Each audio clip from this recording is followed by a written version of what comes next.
Vous présenter un peu l'environnement d'investissement, surtout après la révolution, bien ce qu'on a tendance à appeler le printemps arabe. Bien sûr, à partir du 14 janvier, la Tunisie a vécu une révolution. Cette révolution, elle a un peu donc changé le paysage du pays, bien sûr, parce que, comme vous savez, la Tunisie, avant la révolution, avant le 14 janvier, elle avait des côtés positifs, des côtés négatifs. Bon, sur le plan compétitivité, sur le plan affaires, sur le plan petites et moyennes entreprises, sur le plan qu'elle a. Le coût des chaussures aussi, c'est un secteur assez.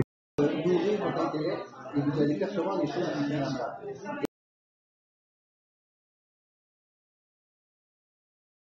vous présenter un peu l'environnement d'investissement, surtout après la révolution, bien ce qu'on a tendance à appeler le printemps arabe. Bien sûr, à partir du 14 janvier, la Tunisie a vécu une révolution. Cette révolution, elle a un peu donc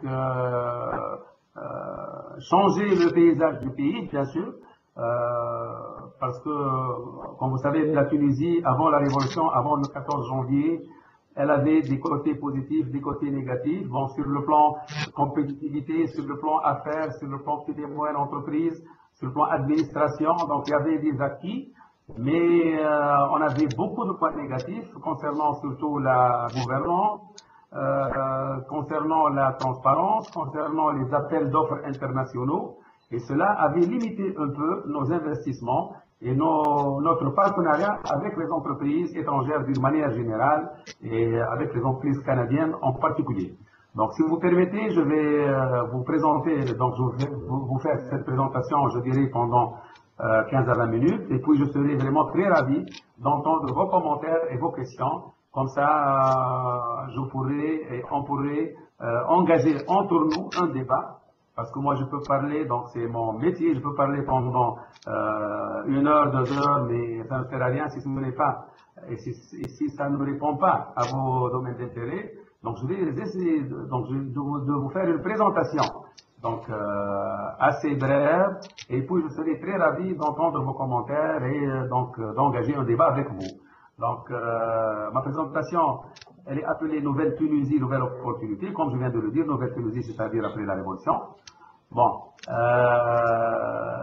je peux dire ici, la Tunisie avait des avantages structurels, c'est pour cela qu'elle est connue comme un site d'investissement, mais de proximité, surtout pour les PME, donc européennes. Ce qui n'a pas changé donc, dans notre pays, bien sûr, la géographie, nous sommes toujours au nord de l'Afrique, nous sommes toujours une porte vers l'Afrique et un accès vers l'Europe. Nous avons une histoire millénaire donc, des affaires, donc la Tunisie est connue même avant, au temps des Romains, etc. Donc c'était vraiment un carrefour de commerce et d'échange. Un peuple éduqué et passionné, je vais par la suite vous donner quelques indications sur cela. Bien sûr, la Tunisie, elle a trop investi dans l'éducation depuis l'indépendance, c'est-à-dire après 1955. Donc c'est pour cela que nous avons un peuple jugé éduqué par toutes les institutions internationales. Et le pays, il est ouvert et accueillant. Vous savez que nous sommes un pays connu principalement pour son tourisme. Nous avons eu une moyenne de touristes annuels pendant les dernières années de 7 millions, bien sûr avant la Révolution, de 7 millions de touristes pour une population de 10 millions d'habitants, c'est-à-dire que, mais bien sûr le tourisme, il représente 6 à 7% du PIB. C'est-à-dire que, bien que la Tunisie est connue pour être un pays principalement touristique, ben je vais peut-être vous surprendre, la Tunisie est un pays principalement industriel. Notre PIB, il est constitué à 20% par l'industrie manufacturière. Donc, ce qui a changé, c'est le discours et les expressions. Je vais développer par la suite tout ça. La physionomie politique, la gouvernance de l'État et l'environnement des affaires. Donc, je vais essayer donc, de développer tous ces points-là. Donc, on parle de la géographie. D'abord, la Tunisie est de 1 à 2 heures et demie de toutes les capitales et des principales capitales européennes. En plus de cela, bien sûr, il y a des liaisons maritimes, des liaisons aériennes très très fréquentes. Les entreprises qui travaillent en Tunisie travaillent principalement pour l'exporter en Europe. Les délais de livraison, même par mer, c'est 24 heures avec l'Europe. Et puis, donc notre position très proche de l'Europe a été renforcée, réconfortée, consolidée par la signature de l'accord de libre-échange avec l'Europe à partir de 1995. Et actuellement, nous avons des relations de libre-échange, notamment pour le secteur industriel. Donc, lorsqu'on exporte ou on importe des produits industriels, donc d'Europe ou vers l'Europe, les droits de douane sont nuls. C'est-à-dire que ce sont des relations de libre-échange et c'est ça un atout aussi pour les entreprises canadiennes, japonaises, américaines, parce qu'elles peuvent utiliser la Tunisie comme base des productions qui sont destinées vers l'Europe et moyennant un taux d'intégration locale, c'est-à-dire une certaine valeur ajoutée locale, les produits peuvent entrer dans l'Union européenne sans droit de douane et c'est pour cela que nous avons un certain nombre d'entreprises américaines et japonaises qui viennent en Tunisie. Donc ça c'est la proximité par rapport à l'Europe. Le troisième facteur, je vous ai parlé donc d'un peuple éduqué, etc. Et d'abord c'est donc l'histoire millénaire des affaires. Donc premier port de commerce en Sud-Méditerranée, ça c'est l'histoire. 72, premier pays à favoriser l'investissement étranger. Nous avons en Tunisie ce qu'on appelle la fameuse loi 72. C'est la loi qui a encouragé les entreprises étrangères à venir s'implanter en Tunisie dans le cadre du régime offshore. C'est-à-dire elles peuvent s'implanter en Tunisie, exporter vers l'Europe, et ils ont tout point du territoire, là où il s'implante, il est considéré comme un point franc. C'est-à-dire, l'entreprise peut importer, exporter tout ce dont elle a besoin sans droit de douane. Et puis, les formalités douanières aussi s'effectuent au sein de l'entreprise. C'est-à-dire, c'est pas à la douane, c'est pas à la frontière, c'est pas au port, c'est au sein de l'entreprise. Et il y a un douanier qui est affecté pour les entreprises pour faire les procédures d'exportation et d'importation d'une manière très rapide. Je vois là que je suis sur une autre. Voilà, donc maintenant, voilà, excusez-moi. Donc je vous ai parlé aussi de la Tunisie comme étant, parce que je ne vois pas là ici, je ne vois pas, donc là, voilà, je vais aller là, un peuple éduqué passionné. 97% des jeunes en Tunisie sont scolarisés, c'est-à-dire l'école elle est obligatoire aussi bien pour les garçons que pour les filles depuis maintenant donc une cinquantaine d'années. Nous avons 365 000 étudiants, dont 61% sont des filles. Donc les filles maintenant, comme vous savez, elles réussissent mieux donc, dans les études, elles atteignent plus facilement le niveau universitaire. Donc 65 000 emplois donc, qui viennent sur le marché chaque année sont des nouveaux diplômés. Les gens qui viennent sur le marché de l'emploi, en général, c'est 85 000. 65 000 parmi ces 85 000 sont diplômés. Et ça, c'est aussi bien une richesse pour notre pays qu'un défi. Et c'est pour cela que nous avons eu la révolution, parce que l'économie, en raison de mauvaise gouvernance, comme je vous ai dit, de fermeture de certains secteurs, de certaines pratiques qui n'étaient pas de nature à encourager l'investissement, l'économie n'était pas en mesure d'absorber les diplômés qu'on met sur le marché. Donc 33% des étudiants sont orientés vers les sciences de l'informatique, parce qu'on a jugé, et je vais le développer un peu par la suite, on a jugé que le secteur informatique, le secteur de l'offshoring, c'est un secteur qui nous donne beaucoup d'opportunités, surtout avec les pays comme le Canada ou bien les pays lointains, là où il y a utilisation des nouvelles technologies, et le secteur donc, de l'offshoring et de l'informatique. Donc, il est important, c'est pour cela qu'on s'est adapté pour répondre aux besoins naissants donc, des entreprises qui viennent en Tunisie. Aussi, la Tunisie, elle est connue pour un pays qui donne de l'importance à la recherche. Nous avons 28 000 chercheurs statistiques et 30 centres de recherche et développement. Je voudrais juste vous dire ici que il y a des entreprises qui sont venues pour faire de l'industrie manufacturière et qui ont développé leur propre centre de recherche. Par exemple, Kronberg & Schubert ou bien ST Microelectronics ou bien d'autres entreprises, ou bien Léonie l'allemande, ils créent une entreprise manufacturière pour bénéficier donc d'une industrie low cost, mais en même temps, puisqu'ils ont trouvé sur le marché des ingénieurs avec des niveaux comparables au niveau des ingénieurs internationaux, ils ont développé bien sûr l'activité de recherche et développement et le gouvernement a toujours supporté cette activité par exemple, financer un peu la formation complémentaire pour rendre ces diplômés donc opérationnels et qui peuvent répondre aux besoins des entreprises dans le domaine de recherche et de développement.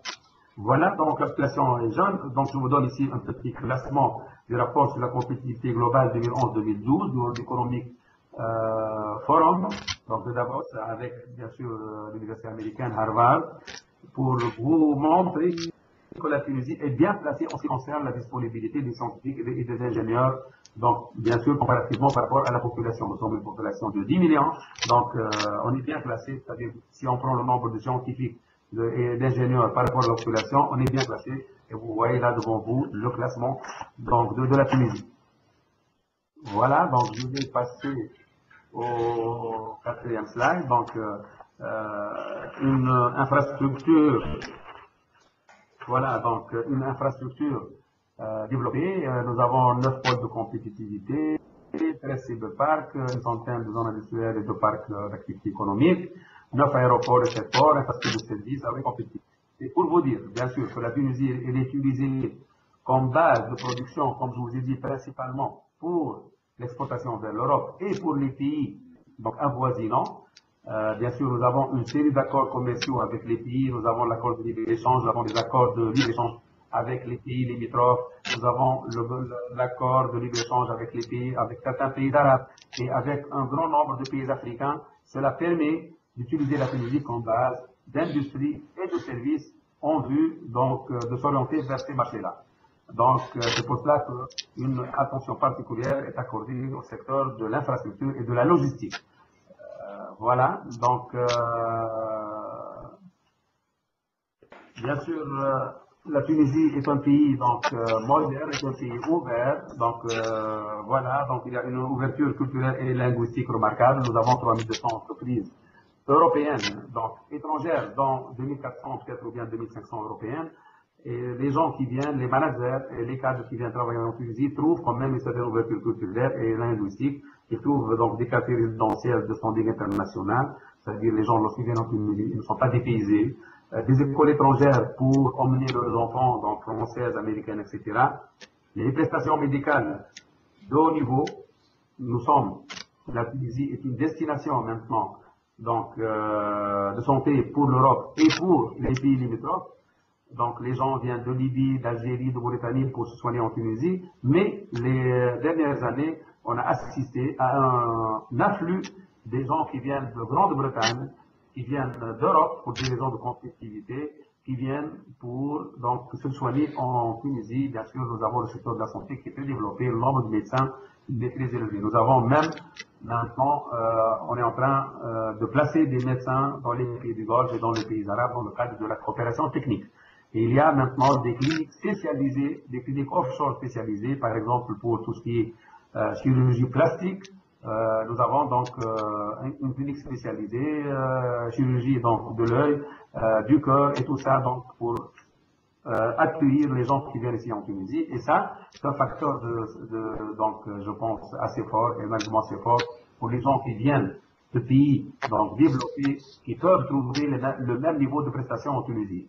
Et puis diversité des activités culturelles et sportives avec une infrastructure touristique très développée. Comme je vous ai dit, nous sommes un pays principalement touristique depuis maintenant une vingtaine d'années.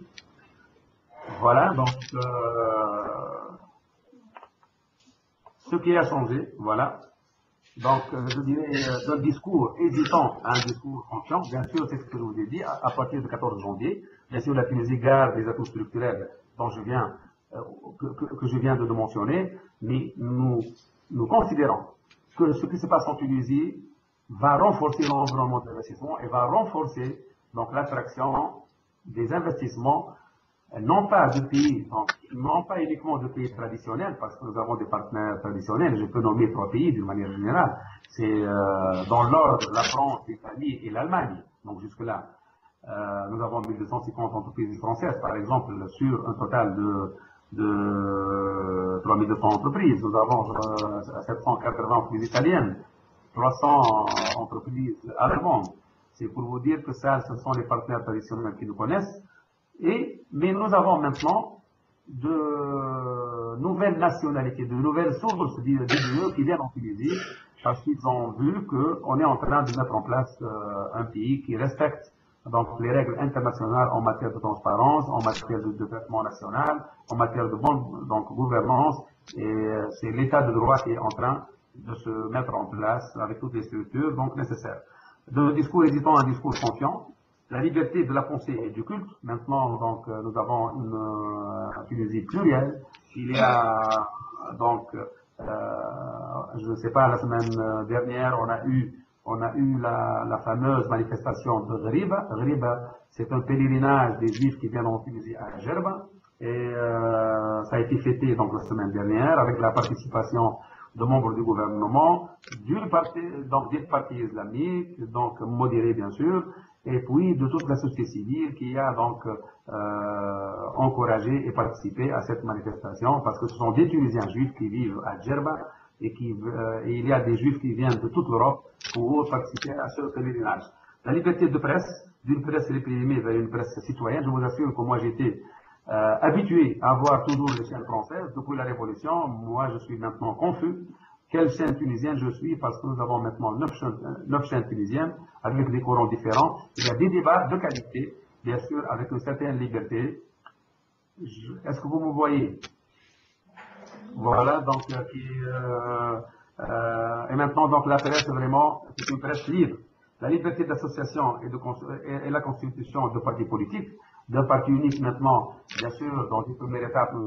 Alors, en attendant qu'ils reviennent, nous, mon cabinet de service conseil, de formation en commerce extérieur, on a choisi de s'implémenter en Afrique en commençant par la Tunisie, pour des raisons qui sont citées plus haut.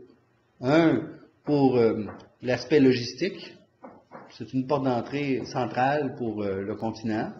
C'est un pays qui est encore aujourd'hui très sécure, plus sécure que bien des pays d'Afrique. C'est un pays avec une structure en technologie d'information très avancée, la plus avancée de toute l'Afrique. Je parlais de mon Wi-Fi tantôt au bureau de Montréal, au bureau de Tunis avant celui de Montréal. C'est une population très, très bien éduquée. Le système, ça a été des réformes qui ont été faites il y a de nombreuses années. On a beaucoup insisté pour que la Tunisie soit un pays avec des gens éduqués. On a compris il y a longtemps, Bourguiba avait ça dans l'esprit, que s'il pouvait éduquer les gens, voilà. Alors, sa vision à lui, M. Bourguiba, c'était d'éduquer la Tunisie pour leur permettre un essor économique. Alors, c'est surnommé la petite Suisse de l'Afrique, parce qu'on a affaire à des gens qui sont en ingénierie, en TI, en d'autres secteurs, avec une éducation hors pair. Alors d'ailleurs, dans beaucoup de contrats internationaux de services conseils et même d'ingénierie, ben des fois, il y a des bureaux canadiens qui perdent la place au bénéfice d'un bureau tunisien. Un, ça coûte moins cher. Deux, ils sont très compétents. Alors des bureaux qui sont avant-gardistes ici ont engagé des Tunisiens pour réduire leurs coûts et garder une compétence similaire. Beaucoup de ces Tunisiens ont été formés en Europe, au Canada aussi, et beaucoup ont été formés au Québec à cause de la langue francophone. Alors ici, à Laval, à l'université à Montréal, beaucoup viennent se former chez nous. Alors ça fait une population qui a déjà, parlons d'un écart générationnel, de l'âge de M. Zécry à ceux qui me suivent, il y a une différence entre les deux, mais la génération qui me suit, elle, est formée ici. Puis elle est tout aussi compétente qu'un Québécois qui est formé ici, puis peut-être un peu plus, parce que il y en a plusieurs parmi eux qui veulent vraiment, vraiment fort et réussir, et qui vont y mettre toute l'énergie. Alors des fois, c'est à considérer. M. Zécry nous parle de l'opportunité d'aller vers la Tunisie, mais ce que moi j'essaie de vous dire, c'est l'opportunité de considérer les Tunisiens dans votre stratégie pour le continent africain. Alors parfois, un bureau ici se sert de compétences là-bas pour réaliser des mandats en Afrique de l'Ouest, par exemple. Et ça devient de plus en plus courant. Donc, il faut établir des partenariats. Faut mettre ça en place. Alors, le Tunisien est une personne de confiance. Le Tunisien est une personne avec laquelle on peut travailler une fois qu'on a compris comment ça fonctionne. Puis ceux qui sont là. Alors, dans tous les marchés où on travaille, on a des surprises. C'est sûr. Hein? Il faut se faire des amis, il faut apprendre. L'autre jour, quand on a eu la mission en janvier de la Côte d'Ivoire, un mois plus tard, le Conseil canadien pour l'Afrique amenait une mission à Abidjan. Alors, lorsque les gens sont venus nous présenter ça, ce que je vais dire aux gens qui étaient là, c'est qu'aujourd'hui, on vous présente quelques Ivoiriens, mais il n'y a pas d'affaires qui se font aujourd'hui. On se rencontre, on se serre la main, on prend un coca, on prend une bière, mais on n'a pas fait des amis. Si ça vous intéresse, il faut prendre l'avion, puis il faut aller à Abidjan le mois prochain. Puis c'est pas pour remplir la place dans un avion pour une mission, c'est parce que ça passe par là. Puis quelques mois plus tard, vous devriez inviter votre nouvel ami ivoirien à revenir ici et passer quelques temps. Ils aiment bien venir ici en juillet, en août, février, janvier, ils trouvent ça difficile. C'est très dur de les amener ici. Il faut vraiment qu'ils veuillent. Mais c'est la même chose pour vous, d'y aller en février, c'est quand même pas désagréable non plus. Il y a des avantages dans tout ça. L'importance de créer ce lien-là est primordiale. Alors, on se dit pas, la Tunisie qui a l'opportunité merveilleuse, il faut se déplacer, il faut y aller. Alors nous, quand on avait commencé à vouloir travailler sur le continent africain, la première chose qu'on a faite, on a organisé une mission, notre propre mission, pour aller rencontrer des partenaires potentiels, etc. Puis, on a été chanceux, en quelques mois, on a obtenu notre premier mandat qui nous a ramené tous les 2 mois en place. Puis moi, j'ai placé une personne en permanence là-bas. Alors, mais j'y retournais tous les 2 mois. Alors, les gens vous voient et vous revoient. Pas, on vient faire un tour et on s'en va et on ne revient plus. Et ça, on reproche beaucoup ça aux Canadiens. On dit, vous venez chez nous, vous nous faites des promesses et vous disparaissez. Alors, le suivi est l'élément essentiel à ça. J'ai entendu ça souvent lorsqu'on était à Tunis. On disait, il y a une mission canadienne qui vient, vous êtes tous intéressés.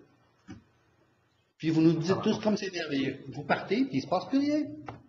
Alors, quand on s'en va une mission comme celle-là, il faut d'ores et déjà prévoir retourner 2 mois plus tard. Donc, je disais, donc maintenant qu'il y a une liberté de presse, et puis il y a donc la liberté de l'association et de la constitution des partis politiques, et bien sûr, tout cela a créé un environnement qui est favorable pour encourager la liberté d'entreprendre. Voilà, donc je vais essayer de faire un peu vite pour pouvoir avancer. Vous me voyez? Oui. Non, il vient de couper encore un peu. On l'entend ou c'est nous qu'on entend? Je vous entends, oui. Moi-même, je vous entends. Oui, alors poursuivez. Tant qu'on vous entend, poursuivez. D'accord, d'accord. Donc tout cela a été, donc, voilà. Donc je vais aller au slide suivant. Donc la gouvernance de l'État, donc ce qui a changé, donc c'est la gouvernance de l'État, la transparence d'un terme juridique vers une pratique consacrée, la rationalisation de la gestion des dépenses publiques, la corruption. On vient de créer une instance permanente de lutte contre le phénomène. Et vous savez très bien que lorsqu'on a un système démocratique et qu'il y a un échange aussi bien avec la société civile qu'avec les partis, donc il y a vraiment maintenant, on a mis des mécanismes, justement des mécanismes pour lutter contre le phénomène de la corruption qui en fait touché surtout les secteurs donc, de la distribution, les secteurs des représentations pour les concessionnaires auto, le foncier et bien sûr le secteur bancaire. Mais je peux vous assurer que le secteur de l'offshoring, le secteur des industries manufacturières, donc les entreprises qui opèrent en Tunisie n'étaient pas exposées à ce phénomène de corruption. La corruption touchait donc une certaine catégorie de sociétés. Maintenant, même dans les marchés de l'État, etc., il y a maintenant une instance permanente indépendante qui est instaurée. Il y a aussi, on est en train de mettre en place 119 mesures internationales pour l'éradication du phénomène. Et la Banque centrale, maintenant, elle a un gouverneur indépendant. C'est quelqu'un qui était un directeur exécutif à la Banque mondiale et maintenant, il travaille de manière indépendante. Et je pense aussi qu'au niveau de la Banque centrale, qui était avant un des outils donc, du gouvernement, maintenant, c'est un outil indépendant qui fait ses propres évaluations de l'économie tunisienne et qui joue son rôle de contrôleur, donc il donne les meilleurs indicateurs et les indicateurs réalistes de l'économie tunisienne. Voilà, donc l'environnement des affaires, certainement, il a été donc affecté positivement de ces changements-là. On est en train de mettre en place un environnement d'affaires plus sain, plus attractif, parce que actuellement, comme je vous ai dit, la visibilité du site a été plus grande, parce que notre évolution a été bien médiatisée. C'est vrai que nous sommes un petit pays de 10 millions. Avant, on n'était pas impliqué dans beaucoup de problèmes. Vous savez que ce sont les pays qui étaient peut-être impliqués dans les guerres, dans les révolutions, etc., qui étaient un peu médiatisés. On n'était pas très bien médiatisés. Avec cette révolution, le peuple, donc, tous les peuples du monde, ils ont connu à connaître la Tunisie. Et je peux vous dire que ça nous a fait une grande visibilité, une grande communication donc, des sites donc, Tunisie. Plus accueillant, l'arrivée sur de nouveaux sites d'accueil. Et là, on a, par exemple, assisté à la venue de plusieurs autres nationalités qui ne venaient pas en Tunisie parce qu'ils lisaient les rapports, par exemple, de Transparency International ou bien les rapports des droits de l'homme, etc. Et je peux citer, par exemple, les Britanniques ne sont pas venus d'une manière intensive, les pays scandinaves qui n'étaient pas venus avant. Maintenant, on assiste à un retour des investisseurs arabes qui veulent investir dans le tourisme et dans l'immobilier. On est en train peut-être de diversifier notre portefeuille de partenariats et on a des partenaires qui viennent de partout. Plus solide, grâce à des atouts historiques renforcés, plus ouverts, l'arrivée de nouveaux secteurs pour les leaders. Il y a des secteurs qui étaient monopolisés par la classe dirigeante, par les parents du président, parce que ce sont des secteurs qui avaient une forte marge bénéficiaire. Donc, la famille du président a surtout, comme je vous ai dit, a surtout accaparé des secteurs qui avaient une marge bénéficiaire donc assez grande. Voilà, dans ces secteurs-là maintenant, ils sont présentés aux partenaires étrangers et aux entreprises étrangères pour venir donc investir d'une manière assez libre. Voilà, donc je voudrais maintenant vous présenter quelques secteurs. Donc les secteurs, il y a des secteurs compétitifs qui sont déjà développés en Tunisie et qui ont connu donc un certain développement et des mouvements d'investissement étrangers assez importants. Et maintenant, la Tunisie est connue pour être, par exemple, le site des industries de composants automobiles et maintenant, récemment, du secteur des composants aéronautiques. Je vais vous donner quelques indications sur l'importance de ces secteurs en Tunisie. Par exemple, les secteurs électriques, électroniques et mécaniques qui sont devant vous. Sachez que la Tunisie, donc ce secteur-là, c'est le premier secteur qui a reçu les investissements des étrangers. Et la Tunisie, un petit pays de 10 millions, c'est le premier exportateur industriel d'Europe, de la rive sud de la Méditerranée. Nous avons quelques 379 entreprises, dont 251 entreprises étrangères, dans le secteur électronique. Dans le secteur mécanique aussi, il y a, comme vous voyez devant vous, 200 entreprises étrangères. Les atouts, donc ce sont les atouts que je viens de développer, avec bien sûr de l'existence d'une main-d'œuvre qualifiée dans ces activités-là. Il y a de la formation dédiée à ces activités-là. Et bien sûr, il y a des sites qui sont devenus donc des sites favorables pour le développement de filières de ces activités-là. Il y a une certaine local supply chain.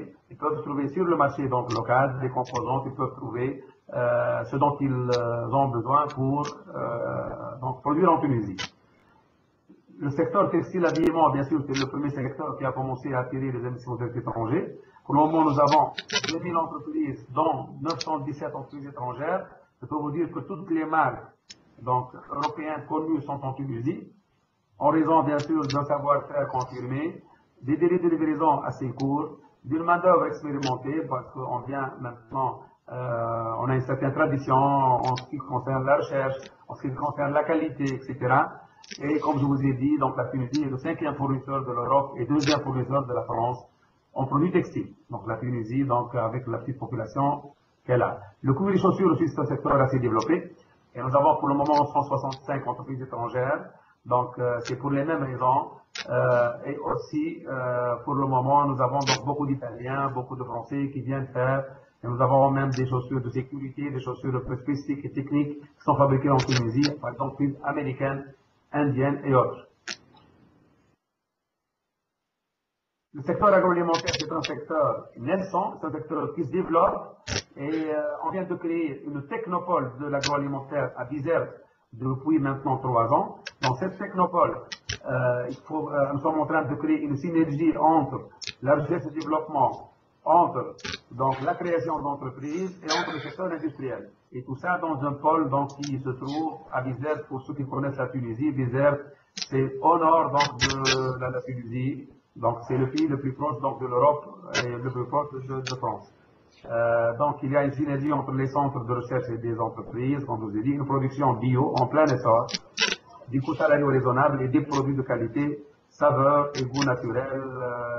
Peut-être M. Dechaine il connaît la Tunisie, il peut confirmer cela. Il a goûté les fruits tunisiens, il peut donc en témoigner. La Tunisie est le quatrième exportateur, par exemple, d'huile d'olive, et le premier exportateur donc, de dattes, aussi bien en Europe qu'envers le monde.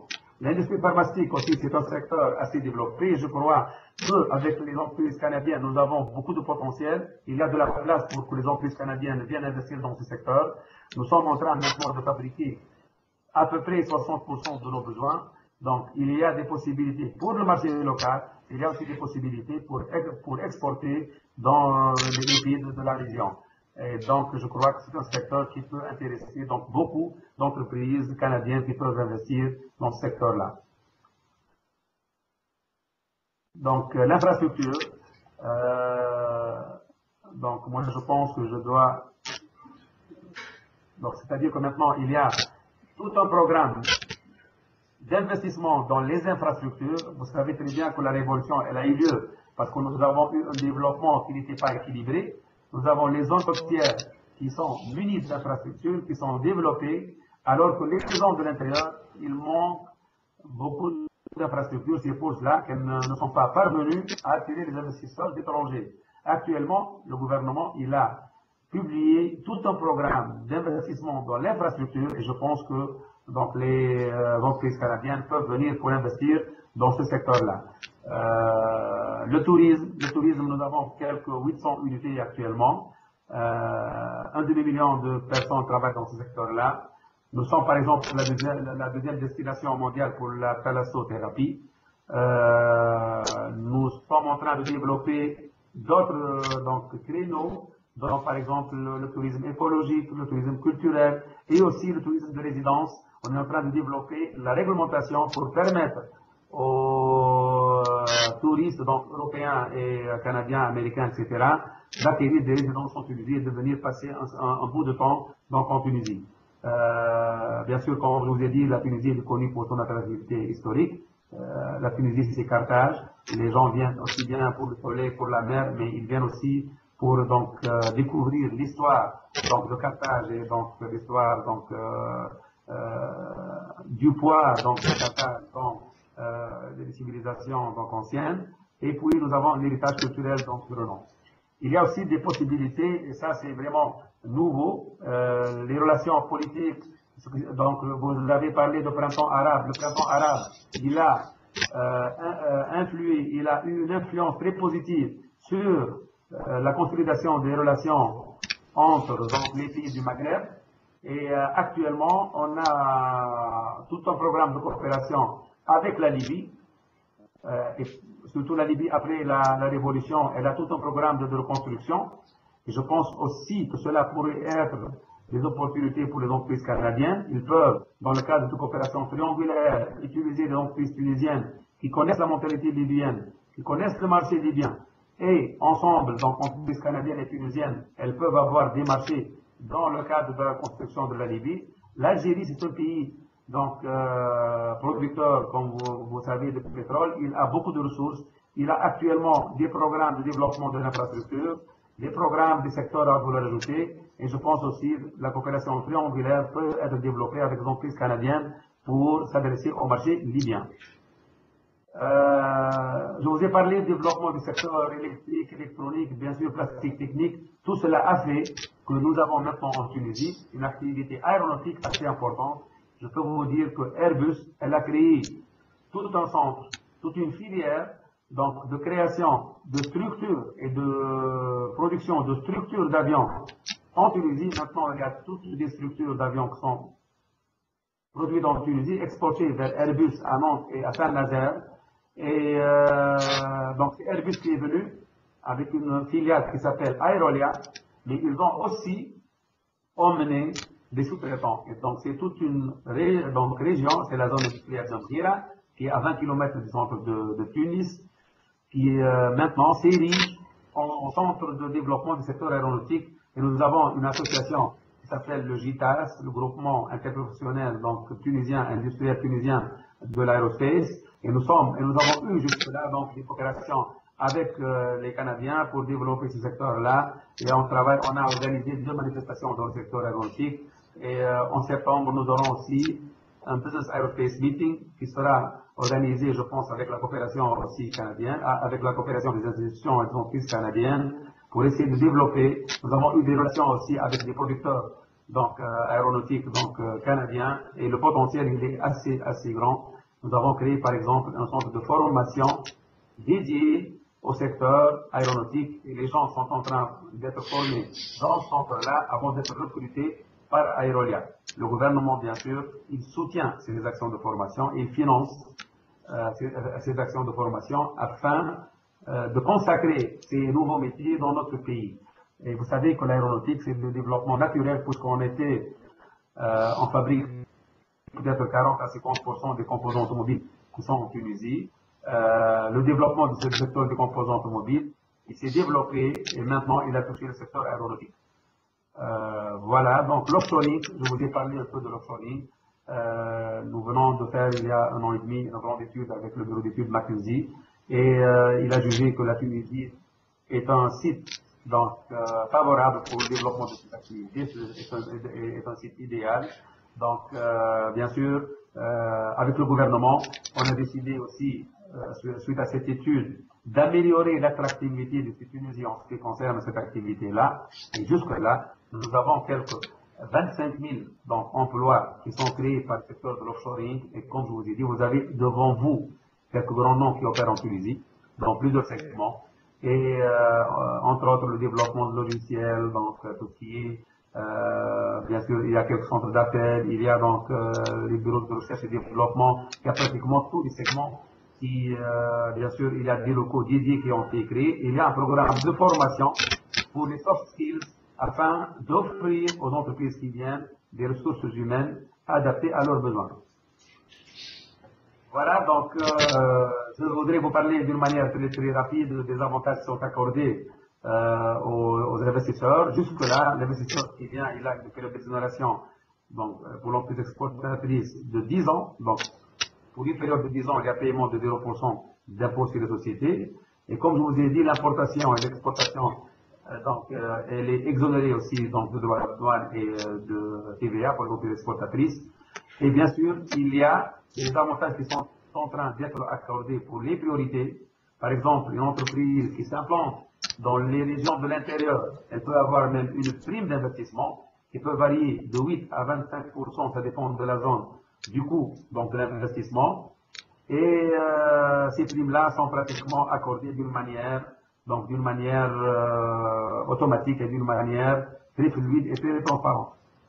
Voilà, et il y a aussi donc, je vais revenir ici pour vous dire qu'il y a des organismes d'accompagnement. FIPA, c'est l'interlocuteur des investisseurs étrangers, et pour cela, il coordonne avec les agences sectorielles, par exemple l'API pour le secteur industriel, l'APA pour le secteur agricole, Tunisia Export pour les entreprises qui veulent avoir aussi bien une activité d'investissement qu'une activité commerciale. Bien sûr, je me suis limité à ça, mais il y a aussi le ministère des Télécoms pour tout ce qui est activité de l'offshoring, et il y a l'Office national du tourisme pour tout ce qui est investissement dans le secteur touristique. Donc FIPA est l'interlocuteur des investisseurs étrangers. Elle facilite son rôle et d'accompagner les investisseurs dans toutes les étapes et de coordonner avec donc, toutes les entreprises, les institutions tunisiennes pour faciliter l'implantation des entreprises étrangères. Donc voilà, aucune autorisation pour l'industrie des services, des guichets uniques dans les régions. Nous avons le guichet unique ici en Tunisie pour la création d'entreprises qui a maintenant 13 ans d'âge. Et c'est un guichet qui est certifié ISO donc 9001 et tout est lié, donc les délais, donc on peut avoir même créé son entreprise en ligne. Donc on peut déclarer le projet en ligne et on peut créer l'entreprise en ligne. Et toutes les procédures se font dans le même toit au sein de l'agence de promotion de l'industrie. Il y a une facilité des affaires reconnue. Donc, je ne sais pas s'ils ont mis ici le classement, sinon je vais peut-être revenir ici pour vous dire que, par exemple, dans Doing Business, la Tunisie est classée 46e. Comparativement à d'autres pays de la région, c'est la première destination dans la région et dans les pays africains, donc le premier classement. 46e en ce qui concerne Davos et en ce qui concerne, pas Davos, je m'excuse, de la Banque mondiale. Et dans Davos, nous sommes classés 40e. Davos, c'est l'indicateur de compétitivité donc des sites. Voilà, il y a la possibilité de protection intellectuelle. Les entreprises qui s'implantent en Tunisie peuvent lancer librement aussi bien des bénéfices, les capitaux que les plus-values des capitaux. Et donc la déclaration en ligne, comme je vous ai dit, elle peut être faite. Voilà, donc je passe au slide suivant. C'est un problème? Voilà. Donc, excusez-moi. Voilà. Donc, le nouveau défi à relever de la Nouvelle-Tunisie, assurer le développement humain et social. Donc, réduire les inégalités régionales. Comme je vous ai dit, nous avons un développement qui n'est pas équilibré entre les régions. Les régions côtières sont développées, les régions de l'intérieur demeurent en retard. Donc, nous avons des programmes pour réduire cela. Réussir l'intégration mondiale par la diversification de notre portefeuille de partenariat, par le renforcement et la consolidation de notre intégration à l'Europe. Nous allons attaquer tout ce qui est donc, services et agriculture, par la signature d'un accord sur l'Open Sky pour donc encourager le transport aérien donc, avec la Tunisie, et cela aura une influence sur le secteur touristique. Réviser les modèles de coopération régionale, donner plus de décentralisation, donner plus de pouvoir aux régions, parce qu'avant tout ça a été centralisé, et ça a été l'une des raisons du non-développement des régions. Développer les secteurs à forte employabilité, pour cela nous avons un nouveau code d'investissement qui va être peut-être publié d'ici la fin de l'année, peut-être il sera opérationnel en début de 2013, qui va donner beaucoup plus d'encouragement au secteur à forte employabilité, surtout des diplômés. Assurer un financement fiable et adéquat, un chantier, maintenant il est en cours pour moderniser le système financier, pour soutenir l'investissement et la création de projets, et aussi optimiser les ressources naturelles et préserver l'environnement de l'investissement. Ça, ce sont les défis de notre pays. Voilà, donc j'ai terminé, mais je voudrais vous indiquer que nous avons un rendez-vous annuel. Il était nommé avant le Forum de Carthage. Donc le nom a été changé depuis 2011. C'est une Investment Forum. Donc au cours de ce forum-là, qui est vraiment un rassemblement des investisseurs qui viennent de toutes les nationalités, il y a la présentation donc, des nouvelles caractéristiques de l'environnement d'investissement. Il y a la présentation des opportunités sectorielles et il y a aussi des rencontres B2B qui sont organisées pour tous les visiteurs étrangers qui le souhaitent. Et c'est une aussi opération d'image building et de communication sur le site tunisien. Bien sûr, nous serons très heureux si on pourra avoir une délégation canadienne importante au cours du forum qui va avoir lieu les 14 et 15 juin 2012 en Tunisie. Voilà, je vous remercie, j'ai fini ma présentation. Je suis à votre disposition s'il y a des questions. Slema Sidouridine, merci beaucoup. Est-ce qu'on aurait une question ou deux avant la pause, messieurs, mesdames? Je peux relayer la question? Mesdames ne sont pas concernées, mais ça m'intéresse. Non, mais j'ai commencé par messieurs, par habitude. Je vais poser donc la question. Merci pour votre intervention, hein. C'était très, très intéressant. Dans nos cultures, on voit de plus en plus, et puis je pense que c'est un bon indicateur, la place des femmes dans les conseils d'administration, la place des femmes en affaires. Pourriez-vous nous parler un petit peu de la place des femmes en Tunisie? Affaires. Oui, merci. Merci. Moi, je voudrais vous dire que la Tunisie est vraiment pionnière dans la réalisation des femmes, dans le rôle accru des femmes dans la société. Je ne sais pas si vous connaissez que la Tunisie, c'est le premier pays qui avait banni, qui avait interdit la polygamie. C'était depuis les années 57-58. Et donc, c'est vraiment, la polygamie, elle est bannie, contrairement aux autres pays musulmans. Et donc, la société, donc, la femme tunisienne, dans l'ère, donc, après l'indépendance, elle a eu une place de choix. Comme je vous ai montré, montré un peu, depuis une cinquantaine d'années, l'éducation, elle est gratuite, elle est généralisée dans toutes les régions du pays, et aussi bien pour les filles, et elle est aussi obligatoire, aussi bien pour les filles que pour les garçons. Donc, les filles, depuis une cinquantaine d'années, sont traitées comme les garçons, et les parents sont obligés à emmener leurs filles aux écoles depuis une cinquantaine d'années. Et si un père n'emmène pas sa fille donc, pour étudier, il va en prison. Donc, tout cela, ça a changé un peu la société tunisienne. Donc, je dirais que ce sont les atouts naturels de notre pays. C'est investir dans l'éducation, investir dans la femme et investir. Vous avez vu qu'il y a 61%, 63% donc des étudiants dans les universités qui sont des filles. Donc, je voudrais vous dire que ici maintenant, la femme tunisienne, elle est pionnière dans le monde donc arabo-musulman. Elle a sa place, elle est partout. Je n'ai pas les chiffres, mais je peux vous envoyer les chiffres par email. Elle est très très bien placée dans tout ce qui est donc poste de responsabilité dans l'administration. Dans le Conseil constitutionnel, nous avons actuellement, je pense, 25% de femmes ou bien 30% de femmes. Absolument, nous avons à peu près 57 femmes dans le Conseil constitutionnel qui est constitué de quelques 220 donc, représentants, les médecins, les enseignants, dans toutes les professions.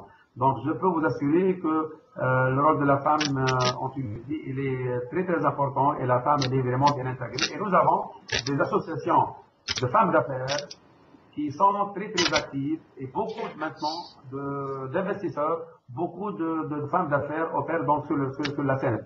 Je peux vous donner un tout petit signal. L'association donc des employeurs qui s'appelle l'UTICA chez nous. L'UTICA, c'est l'Union tunisienne pour l'industrie, le commerce et l'artisanat.